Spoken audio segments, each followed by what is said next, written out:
Hello and welcome to the All Made Up podcast with me, Harry Stakini. Me, Lewis Coleman. And me, Ben Hart. This show where each week a guest joins us in the writer's room to create a story like you and we have never heard before. Not quite knowing what's around the corner or what we'll find along the way, as this podcast is exactly what it says on the tin. It's all made up. It felt good. It did. It felt very good. What a return. What a return. Return of the pod. Yeah, added 2 arms. Yeah. You double digits. I've never done that before. Yeah. Yeah. Well, it shows that we're evolving. You know what I mean? You're trying new things. Yeah, I felt more comfortable. And I hope you've missed us, because we've missed you, haven't we? We have. It's been a long time. Probably about touching 5 months we've been away. We've been... 5 months? Well, yeah, I'm 4 months early. No, yeah. Well, it's end of May, isn't it, really, now? So by the time this is out, it's probably about 5 months. Yeah, it's a good point. It's Yeah. a good point. Yeah, See, yeah. we've gone at him there, and he's retorted. Yeah. Well, we apologise. Well, I appreciate that. I would prefer an apology, though, off camera when you're saying more snide things than what you currently are now. Because if you are new to the podcast, what you'll realise is that I am gaslit. That's why I had to take time off the pod from January to now, because it just got too much working with these two. Spoke with HR. Yeah, which was you. Yeah. And you went, it's all in your head. It's a big head. I'm not interested. It's a big head. There's a lot of it to fill. Yeah, but you say comedy, don't you? You're supposed to punch up. Yeah. You're a big shot now, so you're punching down. I think big shot's an overstretch, if I'm honest. But anyway, 5 months, it feels like 5 years to the listeners and viewers who've not been able to enjoy the pod or get new content. Probably. Yeah, but if anyone is joining this podcast journey for the first time, welcome. Yeah. We appreciate you coming on board. We have got a cracking episode lined up for you today. Our guest, everybody, is James Crook, who is the resident compere of Lafayette Comedy Club in Manchester. Fantastic comic. He's been on the podcast once before and created an absolute zinger of a story, which, it's, I don't know, it's maybe around episode 60 or something like that, I'd say. Go and have a look. But watch this one first, then watch that. He's a good time, James Crook, isn't he? He's great. He's a good laugh. Yeah. What was you going to say about him, I'll Ben? just say he's a safe pair of hands, nice guy, and he's just a really proper, funny, nice guy. Safe pair of hands. Yeah.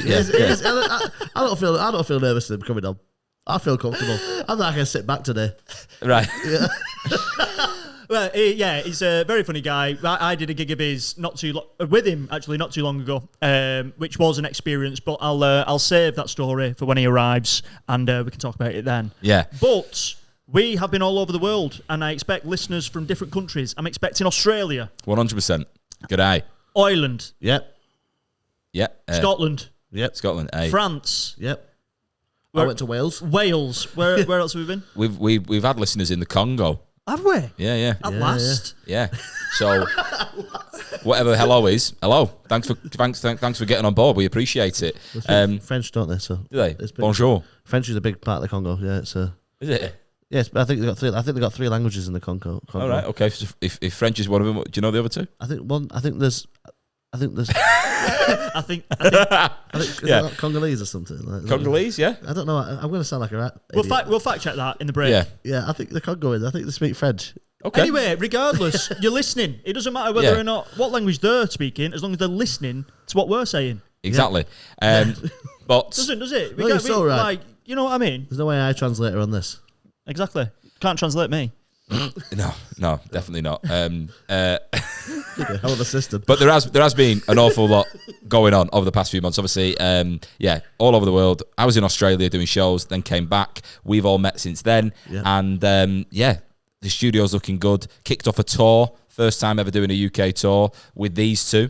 It's a tour show of Grandad, which if you've been following the pod, you know. If it's your first time, it's a show that I built in Edinburgh with the help of Lewis, and we constructed it, delivered it, sold it out, and then people were like, do you want to tour it? And we said yes. And the first place we went to was Leeds, and took Ben along to Hyde Book Club. Yeah, it was great. Good time. It was a bit of an interesting venue, wasn't it? It was like someone's front room. The room was the shape of a Dorito, right?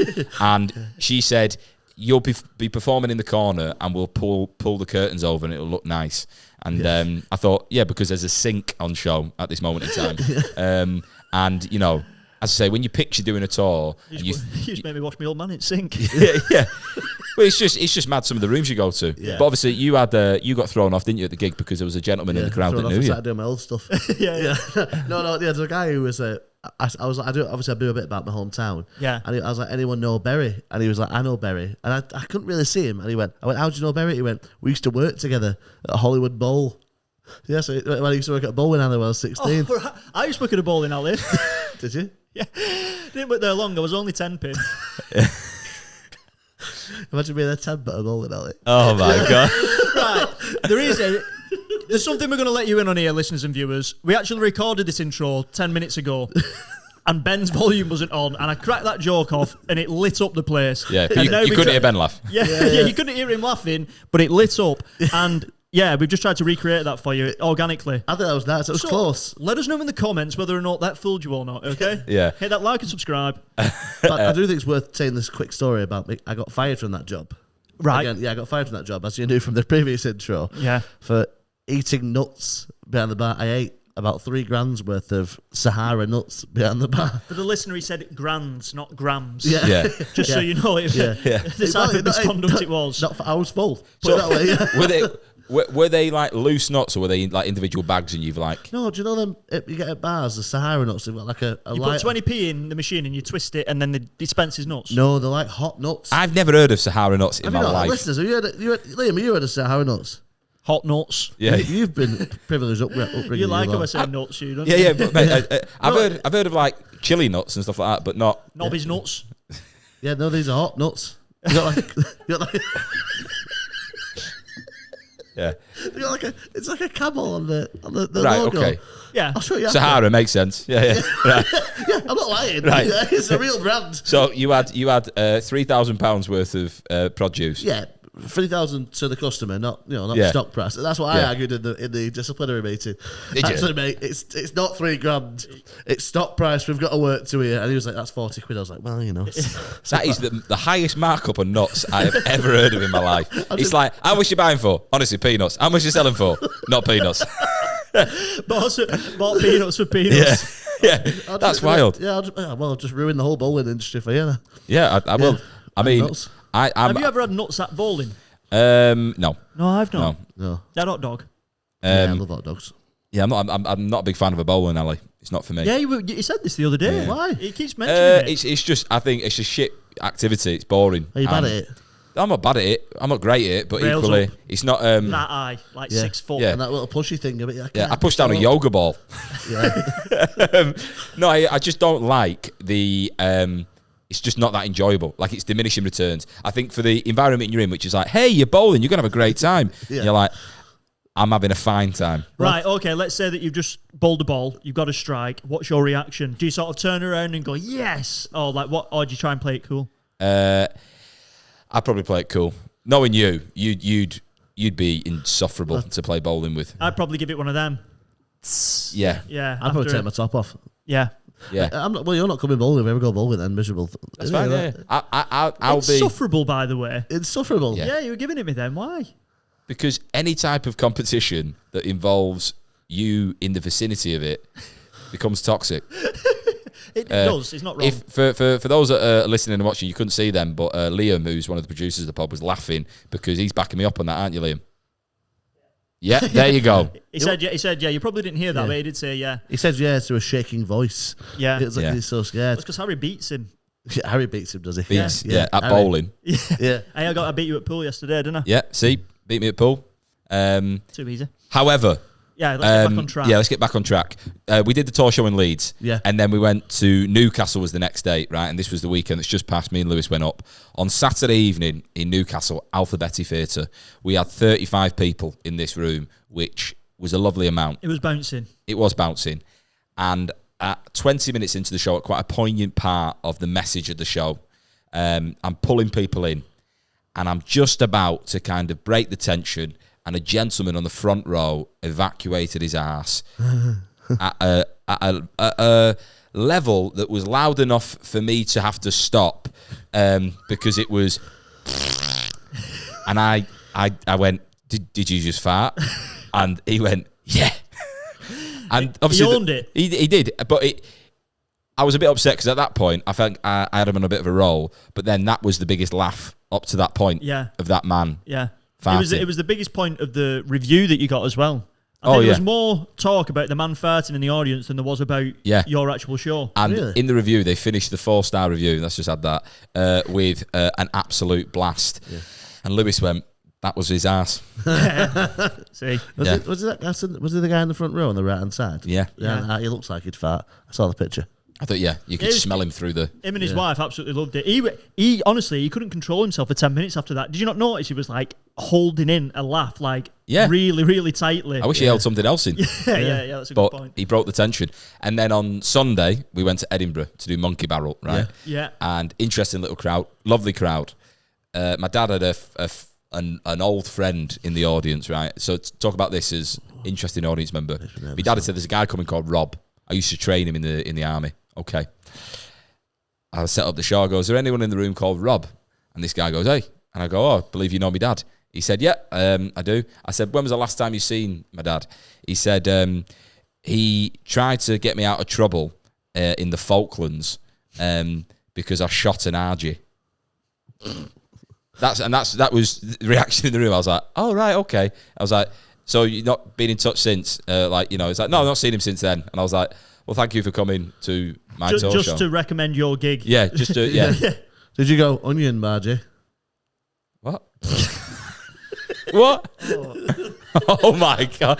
Do you know what? That's now just clicked. I said Archie. Wow. Right. I wish... Try to break that tension, the murderer. I wish the volume was down then. Shut up. I reckon you get us into it. Yeah, because we are pushed on time, aren't we? However... Ladies and gents, thank you for tuning in for another episode. You're going to enjoy it. Today's guest is James Crook, so this means this is going to be all made up with James Crook. Enjoy. Just a little bit. And we're back, everybody, with the lovely and brilliant, very funny James Crook. Thank you for having me. Second time, thank you. It is. It's been a little bit of time. It has been a little bit of time. I think we've tried to organise this a few times, haven't we? Yeah, but you're always busy, aren't you? Binning us off because you're what it is, yeah. You know, resident compere of Lafayette Comedy Club, and you know, tearing it up and down the county of Lancashire. You've not been on enough gigs with me, Harry, to know I'm not tearing it up and down. It's also funny that he's used the resident compare of this night when actually that's on a Thursday. Yeah, we're on the Monday. I can't possibly do that Monday night, Ben. It's a. Yeah, well, I mean, it's just been a while, but obviously the last time, I can't remember the last time I gigged with you, but I just keep seeing you all over the socials for Lafayette. Yeah, no, I'm trying to get out more and more, but yeah, Lafayette seems to be the main one. Just out of curiosity though, because I got here a bit early before, does your listenership/viewership know your building? It's like some sort of paintball arena that you've got to come into, and I feel like I had to sign in somewhere at a desk, which I didn't have to do. Yeah. You signed in at a desk? No, I didn't. But I felt like I was obligated to, or I was going to buy some second-hand furniture. People look at the... It's a great vibe, great setup, but I was like, this is amazing. There should be a stag do coming through at any moment. Especially a lad in just like dirty overalls and a mask. What did Liam Pickford call it? Haunted abattoir. He said I think it's rustic, it's industrial. And that's kind of what this pod is in a way. Yeah, and you're in the arts and culture wing, and I thought, well, there's no culture, we're all white lads, but we'll go with the arts. I thought you must be down this corridor. No. So, there is culture, specific type, but there is. There's culture. Yeah, I think they call it nationalism. Appropriation of culture, isn't it? Yeah, exactly. But what I wanted to ask was, right, because obviously... You and Lewis did a gig. And we've mentioned it in the intro. Now, can you just share with our listeners, paint the picture of what happened? Because we've explained it as you're going to get an insight into what the underbelly of comedy looks like. Yeah. Have you done the gig before? Where is it? No, I've not done it. U-House. It's like it's like a co-living space. So sort of a resident. So as part of their rental fee, they'll get like flower arranging nights, or let's bake cookies together, let's do whatever, let's have a karaoke night. It's like, here we go, we'll have a bit of comedy, shall we? Thank you very much. Line my pockets. And to start with, doing really well with numbers and stuff, but it can be very hit and miss sometimes. They decided to put us in there's a bar at the top floor. They decided to put us in there to try and help the bar with their numbers. 35th floor. Yeah, 35th floor. Yeah. And how many people turned up in the end, Lewis? Well, it started with a solid 5, and the room could probably fit 90 comfortably, I would say, if you use the entirety of the room. Really? You had the skyline of Manchester. It looked beautiful. Oh, it was location-wise spot on. But I think James went up, 2 minutes of crowd work, and then just started working on the bar because the bar was like from here to Liam away. Yeah. And he thought, I might get more out of you than I will the people in the thing you actual got to crowd. consider is as well, not all of them are like English is a first language. Yeah. So you're like, what do you do? When did you get here? Like, because they're like, a lot of them are like international students, and they're like, I've been here 2 days, and they're there just to make friends. And then they've got me going like, what do you do for a living? And they're just like, oh. Yeah. So I was like, let's speak to the bar staff and go from there. I was like, guys, I'm not going to waste your time. I'll just get you on. So for an insight into comedy, sometimes I think it peaked at about maybe 7 people. You said very well though, Lewis. Yeah, I did that. The thing was, I think with a gig like that, it's like, you can only go up, can't you? It can't get any worse than the situation it is when there's 5 people. But the thing was, the crowd, fair play to them, they were a nice... They didn't have to stay there. No, say the crowd. I'd say the group. Yeah, the group. But what was funny is also like Tony Burgess opened, who once again, like when you think about language barriers and stuff like that, and you I'm Tony, like, and there was a woman up front row who I think was just giving him absolutely nothing, and he just ended up getting a glass of water and leaning against the wall while he delivered his set. And I was just creasing. Like that put me in a good mood. Do you know what I mean? It made me up for it. And then I ended up just reading the website of the hotel because some of the stuff on there. You were reading that to the residents. Yeah, because one second, let me try. I'll speak between yourselves and I'll try and find these. Is it one that you're Ryan? Yes. I think I'm booked for that soon, so I'm right. Okay, there's a few different ones. There's a few because I've done another one before, and once again it was probably like 20 people. I emceed it, and it was nice, but there was one guy all the way through it just watching cricket on his phone. Yeah, some people, because it's literally where they live, they'll turn up in Crocs and like tracky bottoms and just sort of scratching their ass like as if it's some sort of real life goggle box. So it's a bit obscure. So this was the website for the apartment block. So it goes. Designed with intention for vivacious gatherings and moments of stillness, for breaking bread and building connection with others and with yourself. And then he goes, a place to focus, to create, to master the pace of your day. Expertly designed in equal measure for quality, comfort and purpose. Someone's been paid to do this. Sorry. Master the pace of your day, right? I kept saying that to him. I picture someone stood on the 35th floor with a cup of coffee just looking at the Manchester skyline, and they're like, are you new to the building? He goes, yeah, but I tell you what I'm not new to, mastering the pace of my day. That's what I was saying. I kept going to him. Do you have a renewed respect for your downtime? That was another one. And then it was spaces that are designed to transform daily routines. Service designed to include everything, to redesign how you live, work and rest at home effortlessly. Enter a world where your personal and work lives are balanced. Considerately designed spaces at U-House will allow you to master the art of living. Yeah. And then it says in brackets, most of the people that live here are divorced. Do you know what? I did have a fun time, and it was like good doing a gig with you. Yeah, no, absolutely. I think you did really well because a lot of people can go, I'm not going to do my normal stuff, and they kind of bottle off into their own little world of, and then everyone's not feeling it, but I think you did really well in the end. Thank you, James. I appreciate that. You absolutely smashed it, so yeah. Clip that up, promoters. Thank you. Yeah, there you go. If you want him to play to a group, he can do it. Yeah. As long as it's got a well-written website. For his double figures, he's not doing them, but nine or less. Yeah, I'll only do it if there's less than 10. Like karaoke rooms. That's all you do, is karaoke. Booths, yeah. But that's comedy booths. Yeah. That is clever, though, playing to the room and obviously bringing them in with the context of like, look, this is a shared space and we're going to make a joke about it. Yeah, you're great at that. I appreciate that. Yeah. That is a very rare compliment that I'm glad we have on camera. That's not making the cut. Yeah. That's on the cutting room floor. But aside from obviously that gig, have you got any other bits and bobs that have been on the go? Obviously, you just seem like you're gigging all the time. Yeah, I'm gigging. I'm trying to get I'm trying to get a work in progress going. I've just had the artwork through for that, so that'll be on my socials and stuff. Just trying to plug that and get about and just try and gig all over and just get a bit of not a following, but just an audience. Yeah, for sure. Yeah, try and find my audience. 100%. I think you'll find it because like we obviously had a really good time when you were here with us, and nice definitely. guy. Ben was saying before you came on, actually in the intro, he's a safe pair of hands. That was his description. It's actually funny. It's a safe pair of hands. I feel like I can sit back this episode. A safe pair of hands. I'll get that down for the posters. Ben Art, safe pair of hands. Yeah. On the poster. Yeah.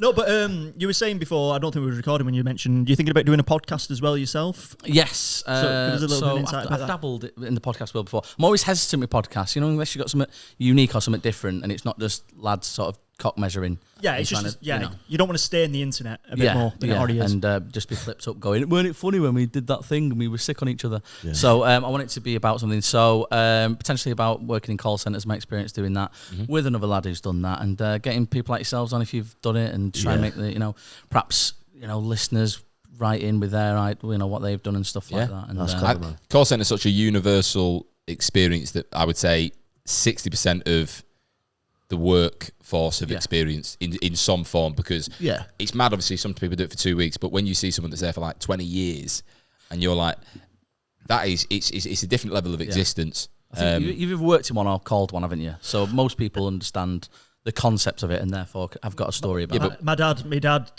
I was saying this to Harry the other day. My dad, he doesn't ring up companies. My mum has to do that. He just can't. Shows up in person.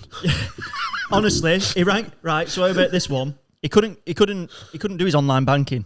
Couldn't do his online banking right. So he's had to ring up. So he's rang up the bank, and he's gone, I can't do my online banking. I need your help. He went, all right, okay. What's your name? He went, why do you need that? On the back foot straight away. Yeah. He rang them. He rang them. And then he put the phone down on him because he thought that they might be trying for get into his bank account. That's exactly what they're trying to do. That's what you want to do. That's funny. The idea of going, what's your mother's maiden name? And he goes, you tell me. There is people who are overcautious like that. They'll go, I've had an email from you. Is it from you?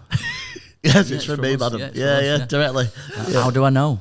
I don't. How far do you want to meet me on the car park outside the office? I don't know how you want me to define this, but that is mental. No, I used to work at the Vodafone call centre. I got fired from that.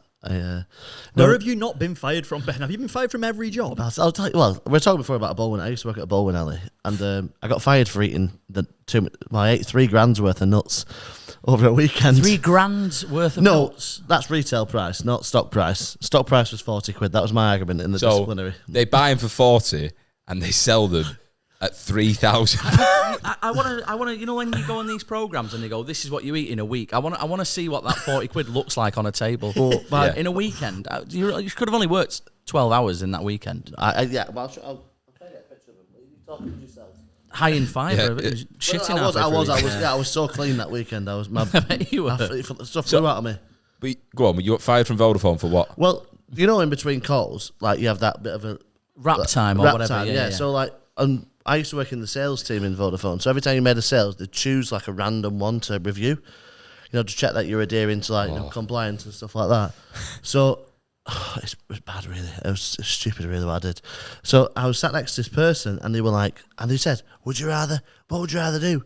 Shag Lindsay, who was our boss, or shag Ella from over there? And I went, Ella, Lindsay's Rochdale's town bike. Right. But I didn't realise that I didn't take the record off. So she came over to us, Ben, I want you to review this call with me, please. And she made me listen. She played it in front of the whole team. And I was listening to the call going, oh yeah, it's made a sale. And she went, it finished, and she went, just let this just play out. And all you heard in front of 40 people was me going, yeah, not her, she's Rochdale's town bike. And I just stood up and went, right, thank you very much, I believe in the building today. Are we taking my peanuts with me? Yeah. Just walked out, I got fired for that, Yeah, I mean, right.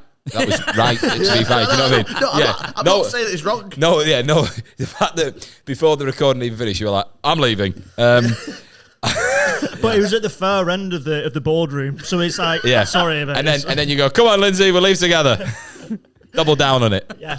I don't have these Sahara nuts. We believe you that they are expensive, though. I just want to sort of quantify 40 quid. So what, were they trying to sell nuts and they're all gone or something, and you just... It's Ben had ate them, yeah. No, they just noticed they were going through a lot of stock. Were you eating them or were you stealing them? They're like that on a bar. Yeah, but... So is that 40 quid's worth in the container? It went half it. Right. Yeah. Well, have you ever seen them on a bar? For the listener, it looks like what popcorn gets made in. But it is nuts. It's heated, the hot nuts. Hot nuts. Yeah, that's about the Sahara. You know what I mean? It's all the branding works. It's hot, they're spicy. It worked on me. Yeah. Not my favourite nut. No, I don't like a coated nut. I like a Brazil nut. No, I've not really eaten them since, to be honest. It really scarred me. Pistachio nut is up there, 100%. A little bit of work before you get to the flesh. Yeah, but, not a fan of a pistachio. Right. M&S do a chocolate-covered cashew. Yeah. Oh, right, Yeah. okay. Good. You a Oh, cashew M&S. Oh, yeah, I'm doing all right. Come on. Before we get into the pod, let's just like rank a few. So we'll just do would you rather on the peanuts, and we'll see which wins this little league. So, right, so it's peanut. Dry roasted peanut. Ben, I'm the one setting I the rules. apologise. Sorry. Adhere to the game. Come on. I'm sorry. Peanut, Brazil nut. What wins? Peanut. Brazil nut. I do like a Brazil nut, but I think the peanut's more versatile. Yeah, peanut, 100%. Peanut for It's me. 2-1. So Okay. peanuts won that You've one. got Brazil nuts on a bar, that's mental, innit? Yeah, that's a nice bar. Yeah. Just walking in, going, just so you know, pal. Like, that how is- pissed am I then? I like a Brazil nut. I do. Yeah. Right, so we're going peanut. Yeah. There's one there. $3 grand of them's a lot. Peanut, walnut. Peanut. Peanut again for me, Gotta yeah. be peanut. Peanut again. Peanut Gotta be is right. peanut. Okay. Walnut's healthier, I think, but peanut. Peanut, pecan. Nut. So a peanut pecan versus No, A a peanut or a pecan. pecan. Peanut nut. or a pecan. peanut. Peanut. Peanut, yeah, peanut every time. Right, okay, might be easy just to say, does anything top a peanut? My nuts. Culture. Yeah, there you go. I I like think- almonds, you know. I don't like almonds. I hate it when they put almonds on things. They try to ruin a dessert. Croissants, they shouldn't be Yeah, on there. I want a chocolate croissant. I don't want it covered in almonds. I'm with you on that, Yeah. then. Right, let's get into this podcast. Right. I think we should.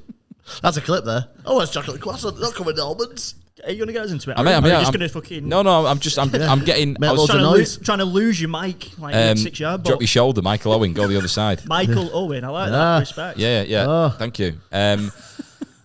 Ladies and gents, this is going to be all made up with James Crook. Enjoy. It's all made up, baby. So, James, welcome back to the writer's room. It's great to have you back. Thank you. It was good last time. It was fun. I'm interested to see what happens this time. Let's hope we get a nice little round 2 out of it. So, we are your assistant writers for today. You are our lead writer. We are going to be making a story together, as you already know. In front of you, there are 3 pots, a starting sentence and an ending sentence, and then some prompts in between to send the story in a bit of a different direction. Yeah. But before we jump into that, we're going to build a character. So, what would you like your character's name for today to be? I went female last time. I'm thinking we'll go the other way around. I'm going to say Tim. Tim, right, okay. Have we got a last name on Tim? Tim Jones. Tim Jones, strong name. Nearly. TJ. Not quite. Is he a tribute? Could be. He's, How I'll old tell you what, is- for the purposes he's Welsh, but if we're going to do accents, he's not from South Wales, just to make it easy for everyone. Right. Just a quick one. Bring your mic a little bit down and closer to you, just so I get a bit of a... There we go. So he's Tim, and how old is Tim? Tim's 24. Okay, he's a year away from the prime of his life. You would think... Okay. Yeah. Yeah. How old are you, James? I love Oh, that me? response there. Me, Okay. Is he? Is he How old are you? really? like Jim Ratcliffe here trying to sign players. Yeah. Yeah, he's a year away. Me now, I'm 35 now, so them days are long gone. No, behind me, Harry. 35 is the back of your prime of your life. 25, 35, best years of your life. Right, okay. You got 1 year left, James. Yeah. It's I've Friday got to cram night. it all in this year. Get I that think, show now. done, mate. Yeah. Yeah, get that whip done. Right, okay, so So we've got... rude to guess. Nah, it's fine. We've got Tim Jones, North Wales. Yes. What is he doing for a living, Tim? What's he doing for a living? He works. I tell you what, he works in a factory similar to our setting here. He does. All right, okay. Manufacturing. Yeah, manufacturing. I was thinking if it might have organically, you've gone call centre. Do you know, drawing on that experience that you've had? But I do like factory as well. No, What, factory. what type of factory is it? What type of factory is it? Just like he's putting little pieces together. Like I don't know. He's on like Big jigsaw. Yeah, he's Yeah. on like a I don't know like a Conveyor belt. He's on a conveyor belt. He's putting. It's quite mind numbing and stuff like that. Yeah. And Yeah. he's- yeah. Assembly line. That's what he's on. There we Assembly go. line. Yeah. I've done them types of jobs. Have you done Have you assembly done line? that? Yeah, I built. So I worked for a company. It was called Tracker, and they built electronic key cabinets, right? And it's all like key management systems. So Tesco, you It's just mad that you've done like... yeah, I've been trying to get to the point where I can just do stand up, and I've had to eat a lot of shit along the way. These hours look good. Finish at 2. Yeah, but built these key systems. And a bit of soldering and all that shit, small tools. But the thing that got me was you had to put a sticker on the inside of the machine, right? So no one would see it apart from the engineer, and even then he's not fucking looking for it. And the foreman, a guy called Simon, who was an absolute gimp, would, and if you're watching, welcome, right? But he was a gimp. he would check where you put the sticker, but was like a proper Nazi about Did it. you have a little thing to quickly check You it? did do that. I'd had about 3 just ripped off without him even asking, being like, do that again. And I think I'm pretty like, I take pride in my work. Yeah. But I was a bit like, Si, just come on, mate. Pride of my work. Taking pride, putting stickers Yeah. inside. Do you not take pride in your work? I do. Yeah, you'd have been eating the stickers. Yeah.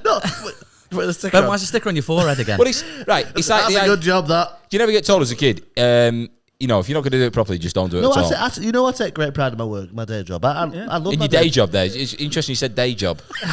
Yeah. What do you mean, comedy? This is the job I now. take great pride in this. Okay, I've right. been trying to get a recording date down for the past 6 years.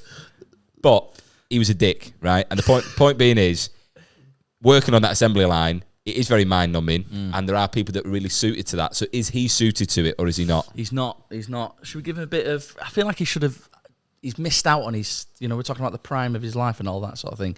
He had... he was good at something when he was younger. Perhaps he missed his true calling or something. Snooker or something like that. Yeah. Snooker. He was like a youth world champion snooker when he was like 14, 15. We were playing pool yesterday, so... Yeah. Why? What happened? Makes sense. You can get tennis elbow. He has something like with his... Like, if you play pool against him now, he'd like wipe the floor with you, do you know what I mean? But he couldn't quite You got snooker make wrist. it to the crucible.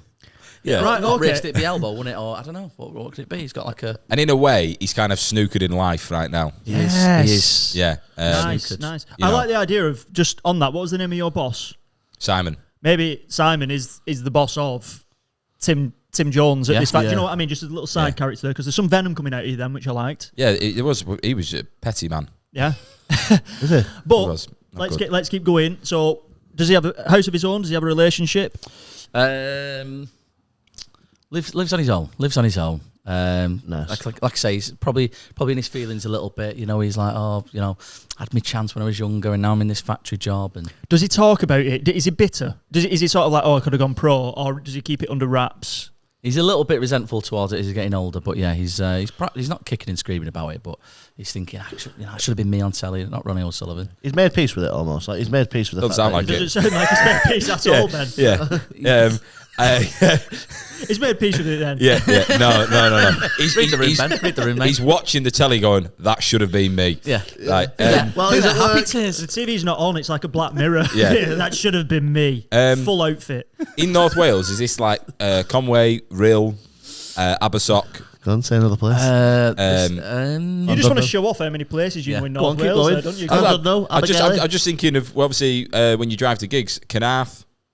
Let's just say Rhyl. That's where we went. Let's just say Rhyl. But if you ask me for specifics on Rhyl, Yeah, you're on mate. your own. Mate, I drive past Rhyl, and that's enough, right? So Rhyl. It's a thrill. in Does he Rhyl. live? The thrill, yeah, that could be his nickname. They all have nicknames, don't they? Does he live in a static caravan? Because there's lots You of know static what? caravans Yes. in Rhyl. Why not? Yeah. That's perfect. Okay. Nice, that, Yeah. Yeah. Just to recap, Static Caravan, Tim Jones. Yeah. He could have he's seen himself as a snooker player, but something went wrong. We don't know what that is, whether that's an injury or a mental thing. And he works in an assembly line, and his boss is called Simon, who he doesn't get along with. Yeah. Is that everything? Is he not? I actually like the idea that it's like the caravan or something, because his table folds out and it's like a mini, Yeah. like a mini Yeah. snooker table. I like that. A4. I like the it's idea tiny, of it's like tiny to get around it. like a disaster happened or something. He's got a fear of it, rather than him just be not making it, rather than injury. Like maybe that the ball flew off the table and. Yeah, like, but you like, gotta maybe think. it's a fear rather could- than a. It's like a Ronnie O'Sullivan type thing. It could be a mental block Yeah, as could be. opposed to like a physical be. one. Like an event happened at a snooker hall. We don't know. Maybe a ball's gone off the table, hit someone in the head. They've gone down. How hard you have to that ball? Calm down. Yeah. And they've gone down, and someone's gone, shh. Yeah, that was Because actually. they've yelped. Quiet, please. Yeah. Just one of them. Yeah. The thing was, he took the shot. It was his granddad. Yeah. Yeah. And His granddad inspired him. yeah, his Yeah. granddad was yelping, but he knew that he had to be quiet, so he kept it in.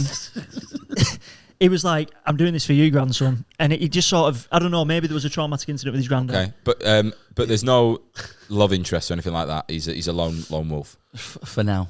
Okay. For now, yeah. He loves the pink and the brown. Yeah, maybe he like won the tournament and he went, "Granddad, I've won," and his granddad turns his head and he's just got a ball in his eye. Right? Yeah. That's he's dead. He like, no. He has like flashbacks to that moment. What about if like he's played a shot and it was No. his granddad's gone, wow, opened his mouth up, cue ball, straight in there, straight down throat, close windpipe. Yeah. Foul. Not now, ref. Yeah, that's funny. Yeah, that's really funny. Yeah. The idea of someone with a white glove just getting it out. Trying to respot it. Yeah.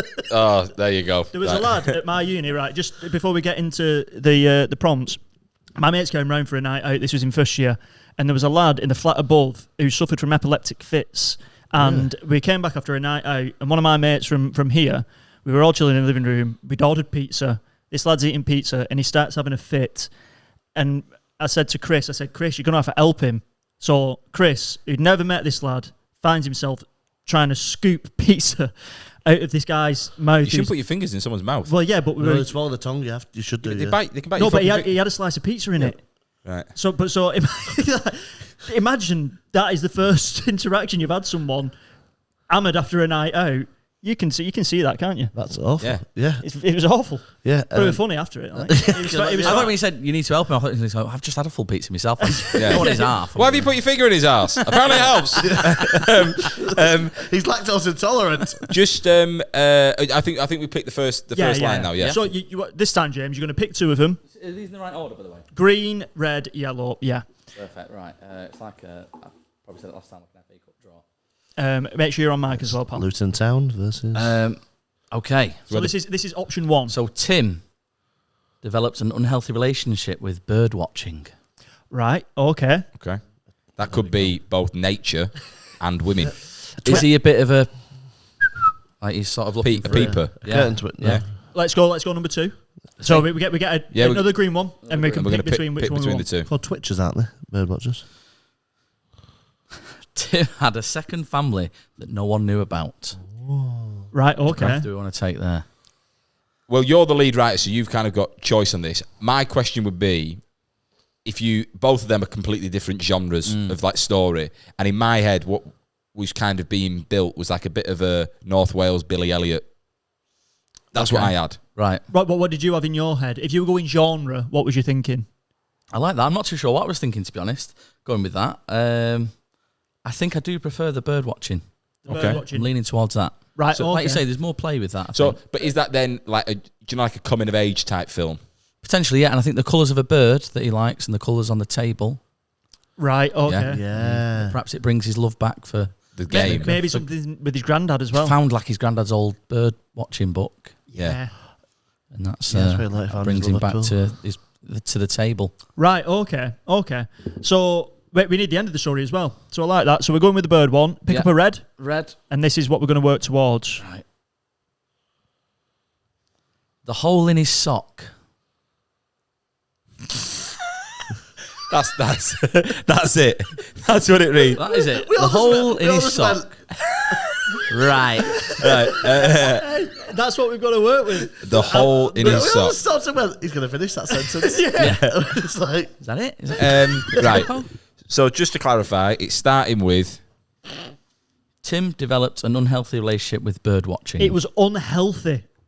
yeah. Yeah. The relationship with bird watching. It was an unhealthy amount. Yeah, well, it's like an unhealthy relationship with booze is just ploughing through it day after day, isn't it? Is so, yeah, well, in my head, yeah. Right.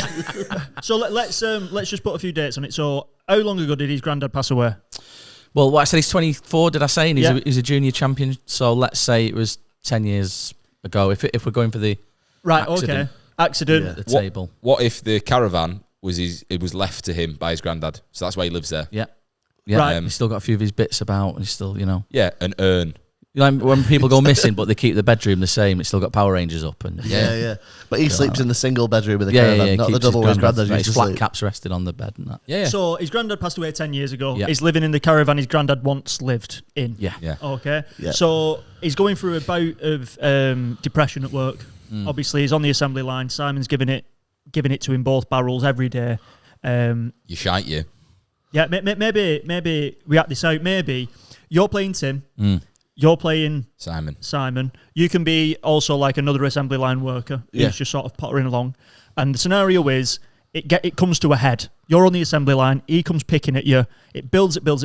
Right, I'm leaving. But bear in mind, this is your only source of income, remember? Yeah.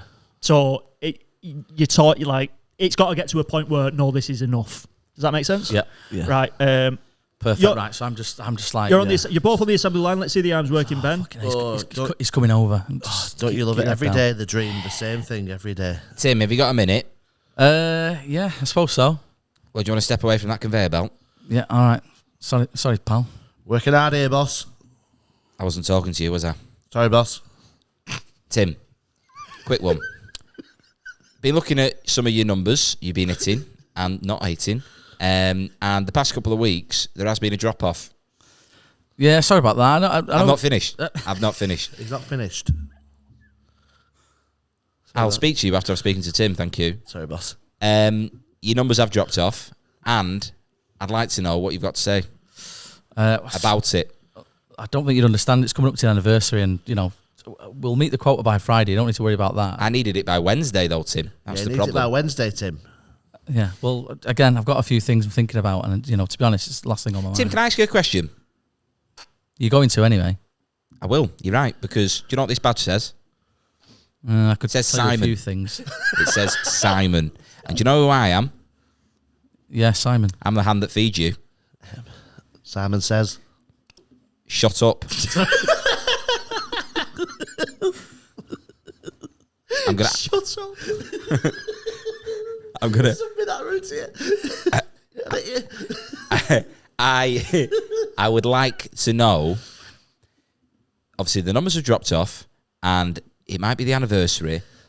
But do you take pride in your work? It's an assembly line. It's not an answer, is it?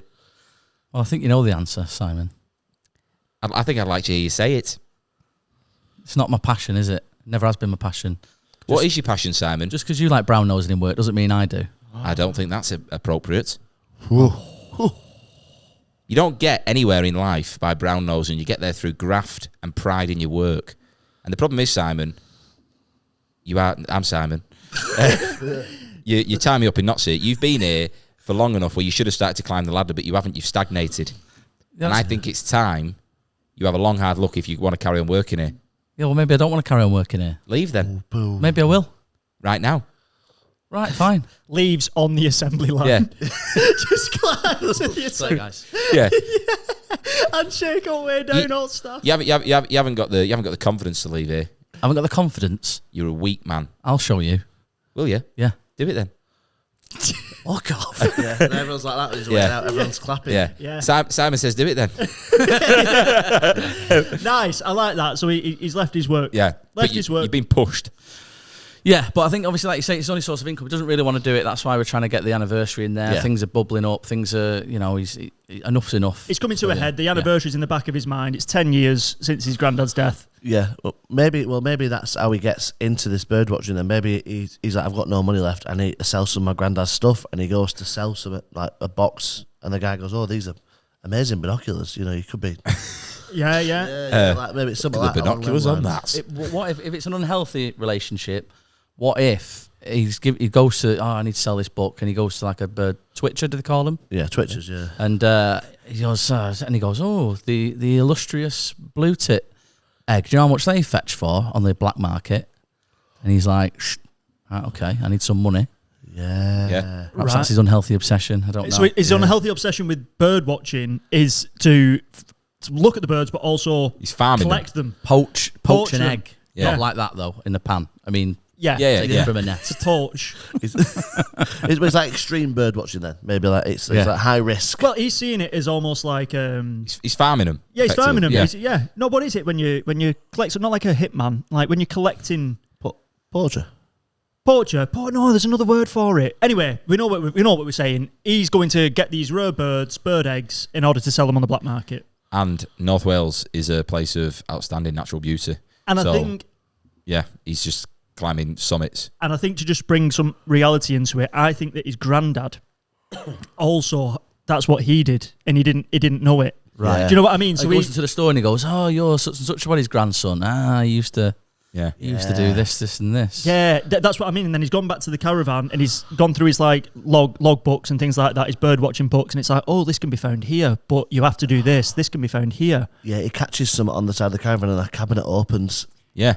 And it's almost like his granddad's giving him a message. Yeah, I think he gets back into his caravan. He's all worked up. He picks the closest thing to him, which is like an old cue ball, and he goes, lobs it, and then it smashes into a cabinet, and it opens dead slowly. It goes, like that, and inside it, there's all these logbooks with birdwatching. LED lit.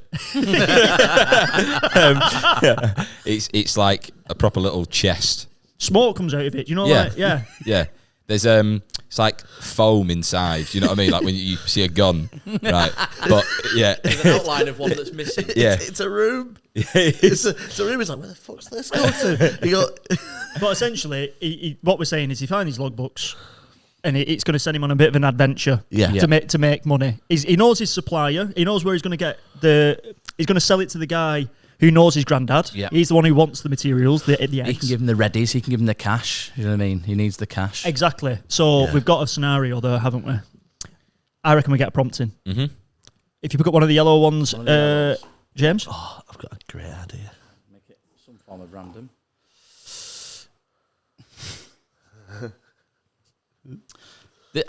This could be interesting. Chris Eubank appeared out of nowhere. Right, again. He's come out of nowhere again. Yeah. Eubank. How's he got back in there? He was years ago. Yeah. I quite like Chris Eubank coming into it though. Yeah, because he's a very eccentric man. He is. Maybe he collects exotic bird eggs. I think Tim is on a hunt, and Chris Eubank is also On the hunt. Chris Yes. Eubank as well. He Yeah. would be there like with a falcon glove on as well, wouldn't he? With a Yeah. gauntlet? Yeah. Yeah, I think that's how they're introduced to each other. Is he's out bird watching, Chris Eubank is stood in a field with a leather glove on, Yeah. and This is Kez. This is. yeah, This is. and he goes to shake his hand. He goes, I wouldn't do that. And then I think we have that as a little act out. right. Okay, Yeah, Okay. but just to have a bit of context. So he's read one of the logbooks, Tim, and he's gone to where to find what bird. I think he needs to be looking for a specific bird that we can make up its name. It's got to be like an eagle. what if it's like a Welsh tit, something Welsh, like You can that? go with a Welsh tit. I'm happy with Yeah, that. they're easy Yeah. to find them, mate. Is it? It's got to be elusive, hasn't it? It can't be a wood pigeon. It's got to be Exactly. something. Yeah. It's got to be. Yeah, but like this is a made up bird, isn't like it? the Welsh red dragon tit or something. Like it's got Yeah. some mad name. It's like a big that. bird. I think it's a bird of prey. Right. Okay. Right, I don't think it's a little bird. I Can't think. be a bird of prey called a tit. I don't think. I think they're. You don't say it to his face. Call me a tit. Well, okay. Should we call it the? No, go on. I want James. I want you to come up with a name. I want you to. I like think the idea of it being like a Welsh related thing. Okay. Dragon hawk. Dragon hawk. Is that too big? What about a Welsh kite? Because kites are like they're a type of bird, aren't they? A red kite is a type of bird. Yeah. Welsh kite. Let's go for that. Welsh kite? Yeah. Yeah. Okay. Yeah, because that sounds so much more threatening than tit. Okay, well, yeah. No, right. Let's go. I agree. I know, yeah. Welsh kite.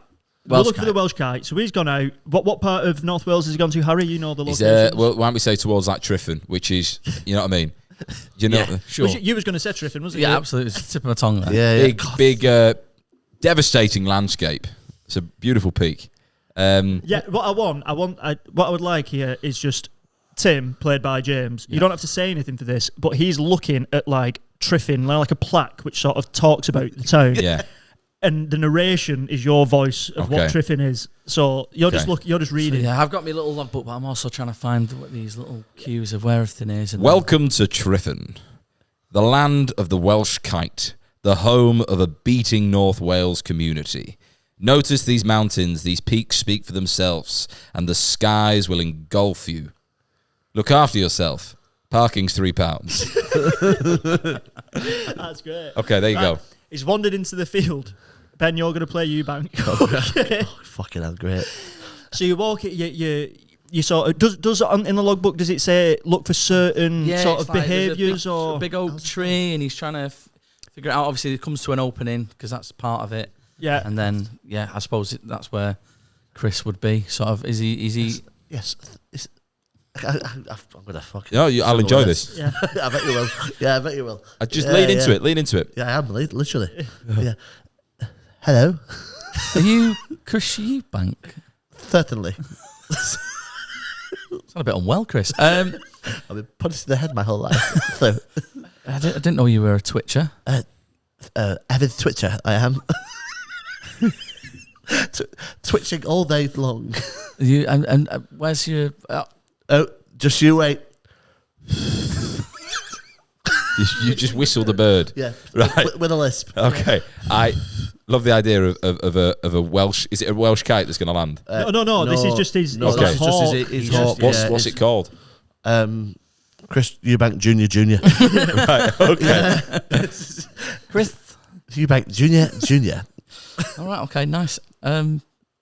Say hello to him. Do I stroke him? No, absolutely not. Take your eyes out. So, what are you looking for? I'm just looking. There's a. I mean, am I trusting him? What am I? It's up to you. I would Your trust. call. I would trust Chris. You would Eubank. trust him.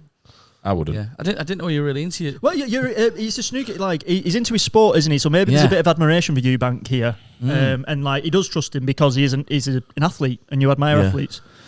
Okay. Right. Just wondering. Do you know these parts very well? I'm trying to look for. Yes, I've got a holiday home here for years. And you want to see the Welsh Kite? Have you flying around? If you know your birds. I've only ever seen a Welsh kite once. Okay. Recently or? No, the 2003 snooker championships. Okay. I was there. My true passion in life is snooker. snooker. Sounding I've more got like a podcast called Sylvester. Snooker. Do you know? Was it round here that you saw it? Fan does know. Well, I think that's near Tryfan. Can you imagine just people walking their dogs as they're watching this interaction and being like, "Is that Chris Eubank?" Yeah. Like, it was. With the hawk on Yeah. his arm. Yeah. No one's seen a Welsh called Welsh Kite. kite in 15 years. Right. Okay. I appreciate that Chris Eubank hasn't got an illness, by But- the way. but- I'm just bad at doing the impression. But does Eubank say? Does he give him any sort of Yeah, like advice? a pointing direction or something. Or The last time it was seen was at the Stone Circle at the top of that hill up there. Okay. that Phil. Yeah, Yeah. well, you don't get to push. Did I have You got- H has a lisp now. Yeah. You gotta push it. It's for comedic effect. Okay. So Up there. Good luck. Right, Right. okay, so he said it's at the top of the hill. Yeah, right? yeah. Just so we know, what is the value of this bird? If he does catch it, like It's what? setting him up, isn't it? It's setting him up. He doesn't have to worry about going back to work or that sort of thing. He's tell you what, it's kinda set not. up. It's not peanuts. Is it? No, it could be peanuts. They meant the worth. Do you reckon? No, I'm just. $3,000 up. Sell retail value while stock. Yeah, exactly. Yeah. Okay. So, I So do want to apologise, Chris Eubank, if you are in any way watching this. he will be as well. Yeah. 100%. If we ever meet each other, please don't. On like a torso that's just got your head on it. Yeah. And congratulations to your son on his recent win. Right. So James, it's Yeah. at the top of this hill. He's on his way. Maybe is it like through a woody path? Is it through a forest? Is there an element of danger to get to the top of this hill? What are you thinking? If you were in his shoes, are you a man of the outdoors? You're like, Yes. Okay. Don't mind the outdoors. Yeah. okay, so how would you approach? You're looking at this summit, right? And there is woods, there's rocks, there's a bit of gradient. Weather conditions, is it fair?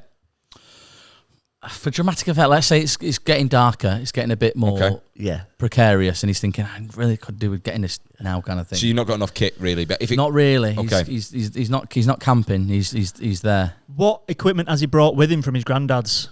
I'm guessing a set of binoculars. He's got binoculars. He's dressed as if he's, I don't know, doing Snowdon or something. Yeah. But he's not got a tent. He's not got. Bird whistle. That's the thing, isn't it? A bird whistle. yeah, I It think is, yeah, but maybe there's loads of signs like dangerous. But you know, when you go on like it's really, really quite hard walks, all them signs, isn't there? Like going, this isn't for like amateur walkers. Yeah, Like, yeah. It's Yeah. like it's making it very clear that this is actually someone like you, not someone like me. You know what I mean? yeah. I get the train up Snowdon, but anyway, you know. Yeah, but I picture almost like a bit of a. He's got like little bird feeders on him and stuff like that. Oh yeah, he's got feed. Yeah, He's got Yeah. feed, like little bits of. that's probably about 5 kilos of his pack. Is seed. Well, just Right. the element of he's getting the egg right rather than the bird. Well, yeah, So perhaps the he's bird got leads into the egg. He's concerned. What comes first? He's concerned about the mother kite who Yeah. apparently quite aggressive, the Welsh kite. Oh yeah, Right. So maybe there's perhaps a bit of jeopardy there. Has he got like something on him? He's trying to I might do need to like fend it this. So because it's right at the top of this cliff edge. the Welsh kite is in it like finding the egg, but you've got to deal with the kite if Yeah. that catches you. You know what I Yeah. mean? And I've got a really nice little bit for later on, which I've got in the back pocket. But sorry, go on, Ben. I was gonna say maybe people like historically thought this was like the Welsh dragon.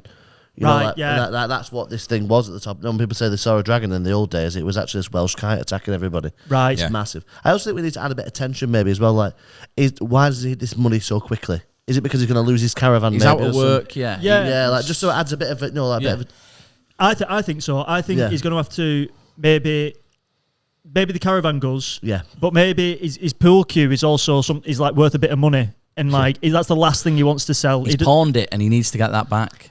Yes, he's Yeah. pawned his cue. He's pawned his So cue. that's what, like a And- 7-day window, and he Nice, needs yeah. it back. He found that Simon was playing with it one evening. And yeah, that's killed him. yeah. You know what I mean? I like the Right. idea of him pawning it in half as well. You know, like Yeah. with the screw together and he's pawned the Yeah. first bit. Yeah. No, Simon was playing pool with it, Yeah. Yeah. not snooker. That's what really wound him up. Oh yeah. Yeah, And like I can't that. stand that. Yeah. Right. Okay. I like this. Let's get another prompt in. So we know that it's at the top of the hill. That's where the bird is. Yellow. Yeah. Another celebrity. I'm not doing the impression. The glow of 24 screens erupted into life. Right. Okay. The globe. He's got quite an extensive GPS system, right? And I think Chris Eubank's gone. It's up there, and he's gone. Oh yeah, Perhaps Eubank's after it as well, and he's got all this equipment. yeah, And suddenly he's trying to troll up there, and suddenly, and it's Yeah. Eubank and Eubank Jr. yeah. Eubank's actually a villain. I like the idea of Eubank. These screens erupt, but he's controlling them with like hand gestures. You know what I mean? Yeah. So they're not. Sort of, it's not a keyboard. It's like like Yeah. almost VR in front of him. Yeah. He's mapped the forest Very like Hunger Games. Minority Report. Well, he's famous for like these big cars, well, like big American trucks and stuff like that. Eubank, isn't he? So maybe he's got. Oh, that's where he sees the lights. Just it's going It's dark. like, he's thinking, I've got to get up here on my own. He's thinking it on his own, Yeah. just in his really basic gear. And Eubank's Yeah, He's- Iron Man. Eubank's quite a snappy dresser, right? But he also wears some like mad stuff. So like, just quickly, is he like wearing like stuff for the outdoors, but it's unbelievable kit, or does he almost look like a bit like a superhero? Oh no, I think he's gone tweed, but perhaps he has got a cape. But he's gone all English countryman. I think he'd definitely do that. Okay, Eubank. But yeah, he's, you know, okay, yeah. Just getting an image in my head. yeah. Right? He's got like a bit, perhaps a bit of a cape on. Yeah, he's got a cape that looks like grass, so he can hide from the bird. Yeah, that's a good shout. I just like the idea of you hearing like a thud and like something like quite loud. And he turns his head, and Eubank is just like smashing a deer in the face, just and then he just goes, "Still got it." Yeah. It's going on. Yeah, And it, that's what- it laughed at me lisp. Some old deer. Some old Bang. day. That's funny. Okay, so the screens erupt into life, right? Yeah. And Eubank can see what?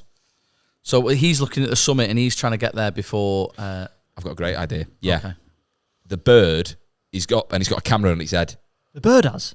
Eubank's bird. Oh, Eubank's He's fucking sent it up in it. It's like Like a a drone. drone. Yeah, and that's what he's getting live Right. footage. Yeah. Yep. So he's got all the gear. He's sort of Tim's sort of taking him to a degree to it. Yeah, You yeah. know, he's like going to capitalise on that and try and get this. Oh, about this, right? This is what makes it make more sense.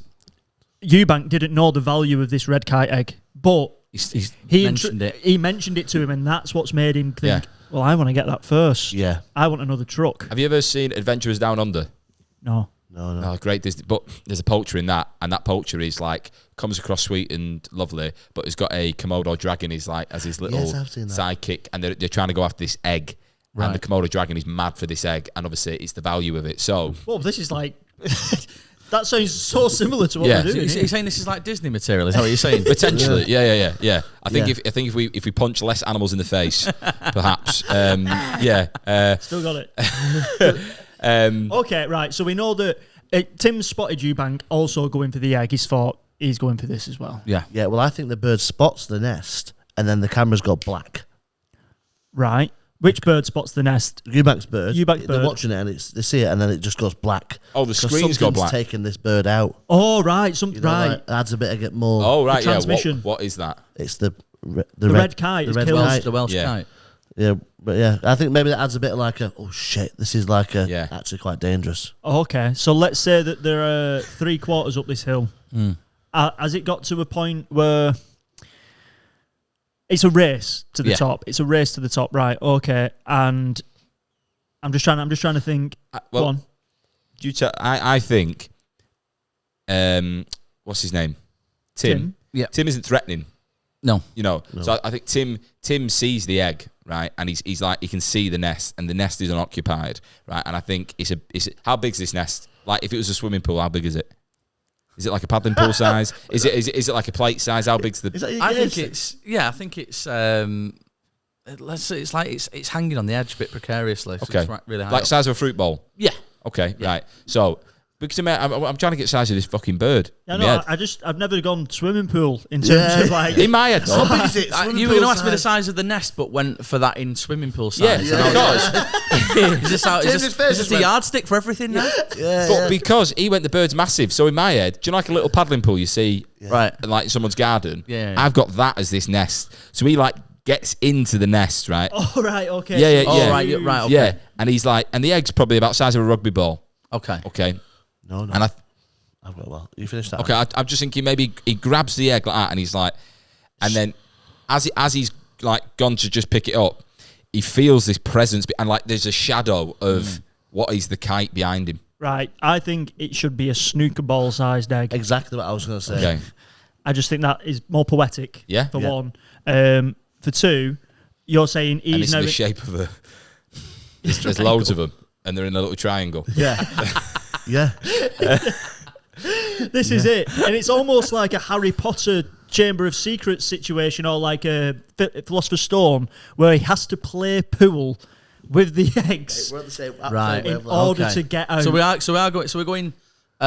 going pool table size, I suppose, then, aren't we, to a degree? We're going snooker table size. Yeah. Nest. So Is it rectangular? Yeah, I Yeah. think it's Okay. got to be. Right. Well, maybe they're like, there's That's no such a way. funny There's image. no. As Eubank's gone, it's killed Eubank. You know, they say, and he's like, we can't take. There's no way that we can just take an egg from that. We need to replace it with something, with an incredible shot. Right, okay. He's got a pool ball in his pocket. They've definitely got. He always walks with it. They've He always has it. They've definitely got a play, right? So I think he sees the triangle of eggs, Mm. right, and he's like, fucking loads of dough, right? Yeah. Senses the shadow behind him, and he turns, and this red kite, which is the size of what? Olympic swimming pool. Is it 4 foot? Is it 2 foot? I reckon it's like, not visually, but it's like a Labrador with wings. It's pretty big. Oh, right, okay. Yeah, big So he bird, that is. turns, and he's greeted by this red kite, who's donning a waistcoat because it's a keen. You know what I mean? They're going to play for the eggs, aren't they? Yeah. Yeah. That's in my head. I've got it as like this is. I like, like how, a challenge. Yeah. I just like how you've got this red kite who has laid these eggs just in the hope that a snooker player Yeah. tries to come and like compete for a match. I like that. And this could be quite meta. Well, how about then it's nesting on the eggs and it's asleep. Yeah. And it's like you said before, can I replace an egg with a With a little shot. trick shot perhaps? Yes. And not disturb I'm it. glad you were listening, James, because No, nobody I- over I- this side clearly was. So rather than it Right. I didn't have that image in my head. I think Well, your pictures. rather than it being sort of, it can be dangerous, but at Yeah. the minute the jeopardy, it's asleep. Sleep. Yeah. So it's like, right, how Yeah. do we get? I can't grab the egg; it'll wake up, kind of thing. Like you mentioned about Harry Potter and stuff with the. So does he get one half of his cue that he's still got out? I think he might use a branch. A stick from the nest, and he goes, Okay. "That one looks like Grandad's." Yeah, maybe like Oh. his granddad's spirit goes. Oh, Eubank was walking with a climbing, like a walking stick, and when he's obviously been killed along the way, he's took that and been like, right, I can use this, Yeah, and that's the cue. So it's Eubank's walking stick.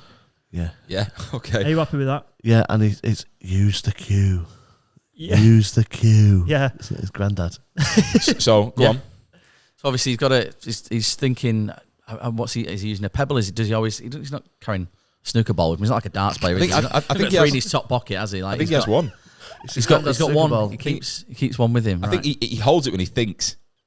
Right? Do you know what I mean? When he's mentally snookered. and he's going, what can I use? What can I use? Yeah. It's so funny. Can, I'm can we snookered. just recap what the final red line is for us? What we've got to end on? The hole in his sock. The hole in his sock. Just bear in mind that's got to come in the next few minutes as well. Okay, I've got an idea for that. Okay.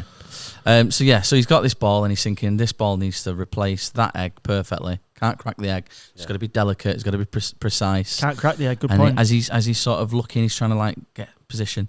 he can he's thinking, I've got this. Then he can see his granddad at the other end, almost like in his head. It's getting in his head again. Oh, I can't. I've not played this for years. I don't know if I can do it, but I need to do it. The vision of his granddad cue ball in his mind. Yeah. Oh, like that. That's running through his brain. What a memory with his granddad that is. Yeah. What was your last sight with your granddad?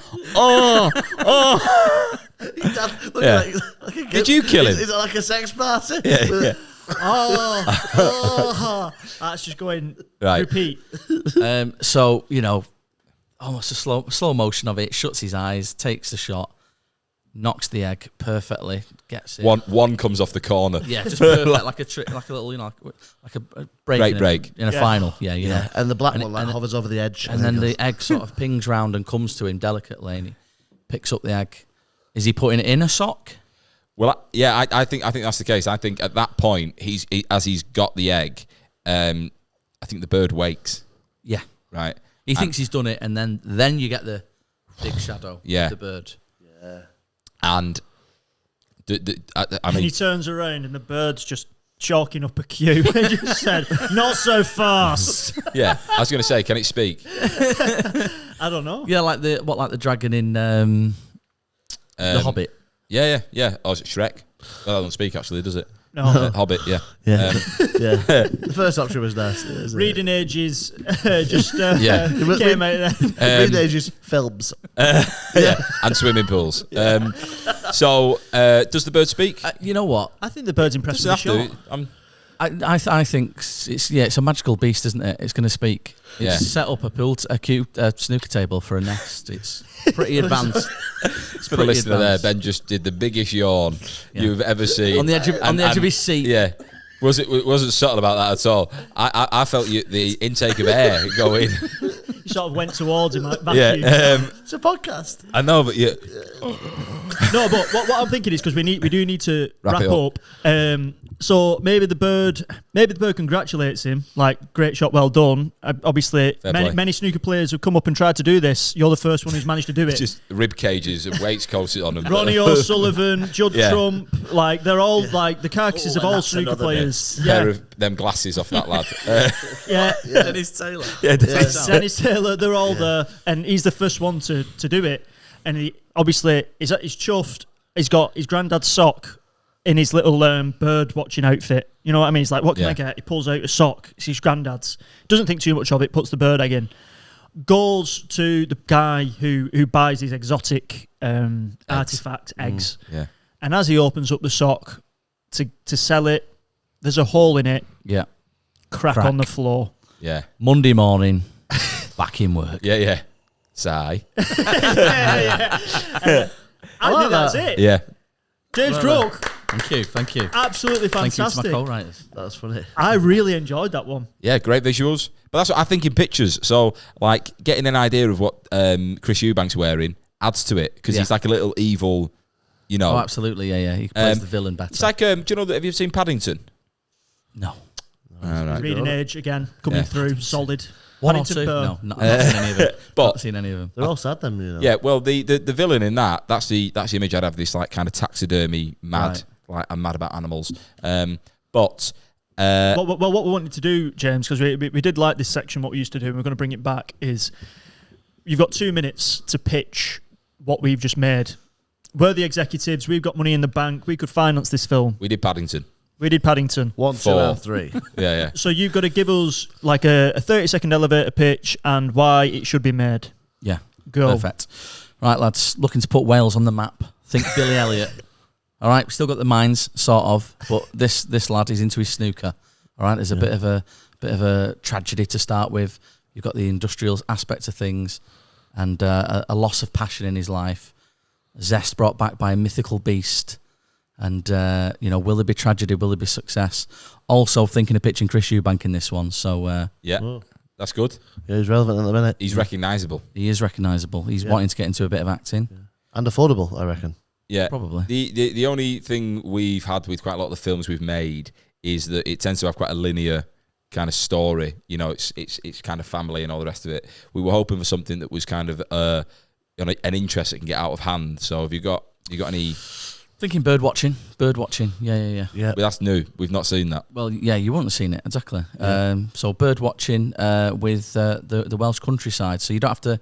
We're not swanning off to San Francisco to film this. This is No, I like that. for LA, all that. You don't need all the Hollywood studios. We've got Rhyl. Great for budget. You hate Real. deer. You hate deer, don't you? You hate deer. Yeah, is there any way in which, if you are thinking of Eubank, just off the top of my head, is there any way you could maybe punch a woodland creature, In the face. animal?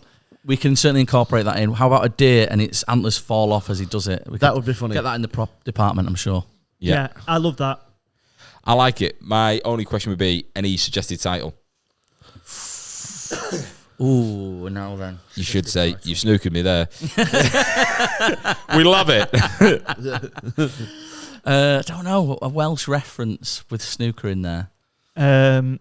Oh yeah, but I'm trying to think of like snooker nicknames for players. Like Hurricane Higgins, Rocket. I'm just trying. Twitch, it's a Twitter as well as a birdwatching thing, which is a Yeah, I'm open. Yeah, I'm open, guys. I was just. I did like snookered as the name of a. He's in a tough spot, isn't he? yeah. He's quit his job. He is. He's been fired. He needs to get this. And does he get out of it? Yes, in a way, but he still loses. He still loses, but sometimes it's about the journey, not the destination. 100%. Yeah. So, yeah. Yeah, I think that all the time. Right, and just because I want to test this again before we wrap up, I want you to do a recap in the voice, just so we've got it in the bank. I've not heard it in a while. This is okay. That's going to be quite difficult. That is Chris Eubank. That's difficult. Go on, you've got this. Picture the Welsh countryside, but it is. It's Rhyl. Picture Rhyl, post-industrial landscape. A young man, 24, lost, alone, unsure. He works on an assembly line. Assembling what? We don't know. His boss, Simon, pushes him to the limit, asking him questions he knows he doesn't have the answer to. Storming out of this factory into the wilderness of a static caravan. He launches a snooker ball at the wall, unlocking a small panel, which, thanks to LED lighting, illuminates a small pocketbook suggesting precious eggs. The book belongs to his grandfather, who, unfortunately, many years ago, he killed with a trick shot that ended up in his throat. Setting off up the summit of Tryfan, he bumps into Chris Eubank, a nasty piece of work, with a falcon on his arm and the devil in his heart. He tells him of a mysterious precious egg known as the Welsh Kite that is at the top of this summit in a stone circle. He had to listen very carefully due to his speech impediment that was coming through quite severely. They make their way up the slopes. Chris Eubank's in tail with a hawk with a camera on its head. The hawk is struck down by what? We don't know, but this mythical creature could be to blame. In his mourning, Chris Eubank stuns a deer, hitting it square on the nose and its antlers falling clean off. At that point, Chris Eubank perishes because of grief. Because of grief. Once arriving at a nest of a bird the size of a small pool. Small Labrador. He notices the sleeping bird and this egg underneath it. Crafting a snooker cue from a stick nearby, he chalks his tip and takes his shot.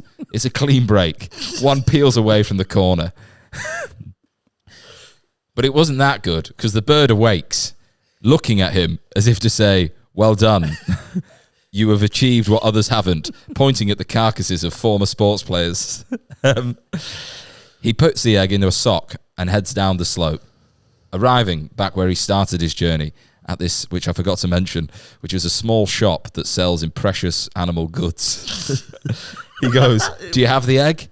I go, I do indeed. He holds up the sock. The egg comes out the bottom. It's Monday morning. Simon, can I have my job back? There you go. Brilliant. Oh, I love that. That's staying in. That's Right. Oh, wrap it up then. I just felt like I just did. Yeah, exactly. Ladies and gents, thank you very much for watching, listening. James Crook has been our fantastic guest. Go and watch this, man. He's very funny. Go and watch his work in progress. It will be very funny. Go to Lafayette, because we're sometimes there. Yeah. But we'll put all your socials. Have you got anything you want to quickly plug? No, just follow me on Instagram, James Crook Comedy. All my shows, everything that's on there will be on there. And work in progress, podcast, that sort of thing. Collaborating with you guys, it'll all be on there. So yeah. A funny man. Well, when the podcast comes out, give us a shout and we'll share it. 100%. Thank you. Perfect. Thank you very much for watching, listening. If you've enjoyed it, leave us a review. And if you haven't, don't. We'll see you again soon. This has been All Made Up with James Crook. Enjoy. It's all made up again. Yeah. It's all